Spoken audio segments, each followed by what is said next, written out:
হ্যাঁ কি বলবেন বলেন।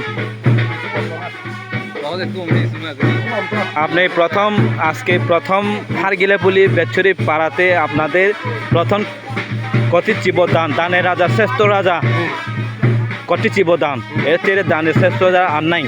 এই সম্পর্কে আপনি কি বলতে চান? আমি কিছু বলতে চাই না। এই পর্যায়ে দুলাভাই থেকে আবার চিনসামার কাছে চলে আসি। এখন আপনাদের হারগিলাপুলি পাড়া এই বেচুরিতে মারমা, চাকমা, তনসংখ্যা মিলে এই বছরে প্রথম কতির চিবদান, আপনি এই সম্পর্কে কতির চিবদান সম্পর্কে কি বলবেন? আমাদের কঠিন চিবদান প্রথম হচ্ছে এখানে আর বেচুরে হারগিলাপুলি ধর্ম প্রিয় বুদ্ধ বিহারে। এটা বলতে গেলে আমাদের শুভ চাকমা, শুভজিৎ চাকমা অবদান এটা। আচ্ছা, অসংখ্য ধন্যবাদ। সবাই মঙ্গল হোক, সাধুবাদ দিচ্ছি, ভালো থাকবেন।